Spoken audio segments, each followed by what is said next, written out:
Salut à tous, aujourd'hui on se retrouve pour la première présentation de matériel et pour cette première vidéo je vais donc vous présenter une lampe. Non, pas ce type de lampe là. Je pensais plutôt à une lampe comme ça. Donc comme vous l'aurez compris en lisant le titre de la vidéo, c'est une lampe de la marque Light Express. C'est une marque allemande spécialisée dans les lampes à usage outdoor comme par exemple l'airsoft, le camping, la randonnée, bref toute activité de type extérieur. Pour plus d'informations concernant leurs produits, je vous invite à aller sur leur site, dont j'ai mis le lien dans la description.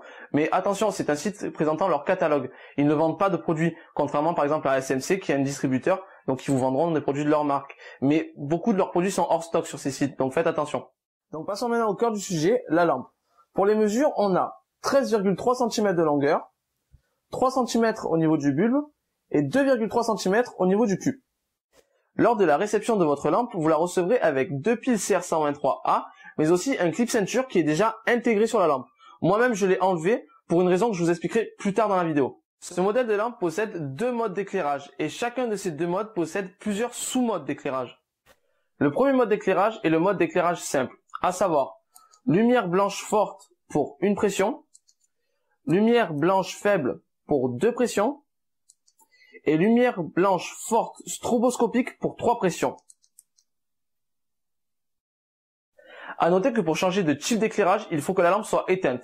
Si vous voulez changer alors que celle-ci est allumée, elle s'éteindra tout simplement. Un exemple, voilà, je veux changer de mode d'éclairage, mais la lampe s'éteint. Il faut donc recommencer si vous voulez changer de mode d'éclairage. Le deuxième mode d'éclairage est l'éclairage multicouleur, à savoir bleu pour une pression, vert pour 2 pressions, rouge pour 3 pressions et rouge SOS pour 4 pressions. Comme pour le mode d'éclairage classique, la lampe doit être éteinte si vous voulez changer de type d'éclairage. Pour passer du mode d'éclairage simple au mode d'éclairage multicouleur, il n'y a rien de plus simple. Il suffit d'exercer une pression de 3 secondes sur le commutateur et la lumière changera de couleur. Passons maintenant aux avantages et aux inconvénients de cette lampe. Toutes les critiques que je vais faire viennent de mon expérience personnelle. Donc si vous pensez que j'ai oublié quelque chose, surtout n'hésitez pas à m'en faire part dans les commentaires de la vidéo. Commençons par les plus. Pour moi, le point positif numéro 1 de cette lampe, c'est son aspect tout en un.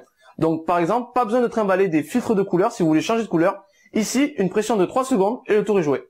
Deuxième point positif, bon celui-là est assez subjectif, mais je trouve son design sobre assez sympa. Elle garde son petit côté tactical que j'aime bien.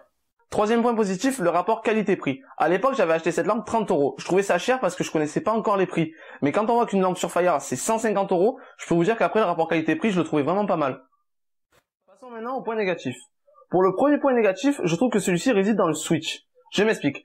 Comme je vous ai dit tout à l'heure, quand vous voulez passer du mode classique blanc au mode multicouleur, il faut rester l'interrupteur enclenché pendant 3 secondes. Donc voilà. Le problème, c'est que pendant ces 3 secondes, la lumière blanche reste allumée. Et niveau discrétion, c'est pas top top. Surtout sachant que quand on veut changer de couleur, c'est sûrement pour passer au rouge. Donc en mode basse visibilité. Donc la lumière blanche à fond, c'est moyen quoi.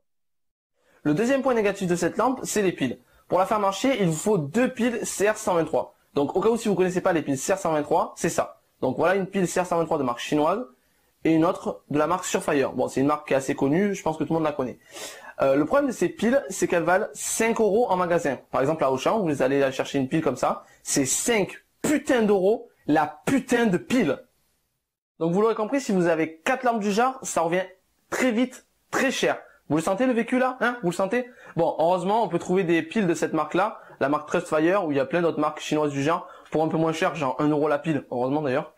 Le troisième point négatif, c'est le manque d'un commutateur déporté. Il existe pour ses grandes sœurs, à savoir la X-Tactical 104 et la X-Tactical 105, mais il n'y en a pas pour la X-Tactical 103. Il y a juste le commutateur arrière. C'est sympa, mais bon, c'est vrai que ça aurait été quand même vraiment mieux avec le commutateur déporté. Le quatrième et dernier point négatif, à mes yeux, c'est que la lampe chauffe beaucoup. Beaucoup trop même. Bon, vous me direz, c'est pas super contraignant, mais bon, c'est quand même dommage, je trouve. Maintenant, on va passer à la deuxième partie, à savoir le test. Pour le test, je vais vous montrer l'efficacité de cette lampe en extérieur, mais aussi en intérieur. Comme ça, vous pourrez voir tous les types d'éclairage, ce qui donne en intérieur donc et en extérieur, et vous donner une idée de l'efficacité de cette lampe.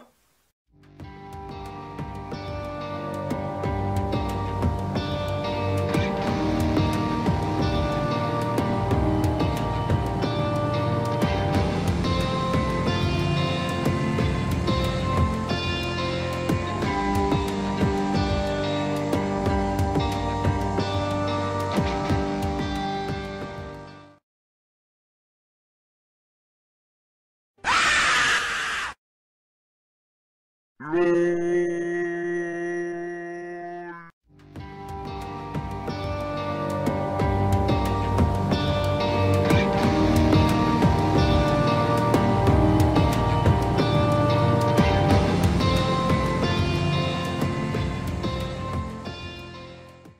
conseil que je vous donne aussi, c'est d'acheter un porte-lampe de ce genre. L'avantage de ces porte-lampes, c'est qu'ils sont standards, donc du coup, vous pouvez mettre tout type de lampe dessus. Bon, par contre, il y a un petit souci, donc comme je vous disais au début de la vidéo, il faut retirer le clip ceinture pour que la lampe puisse rentrer dans ce porte-lampe.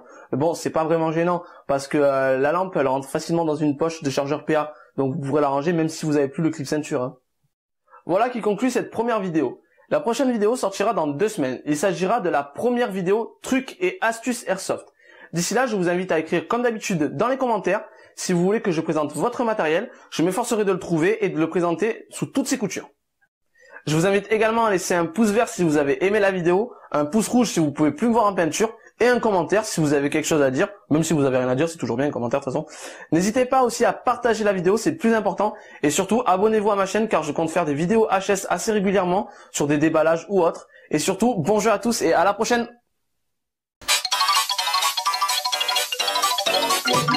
Spooky, scary skeletons and shivers down your spine. Shrieking skulls will shock your soul, seal your doom tonight.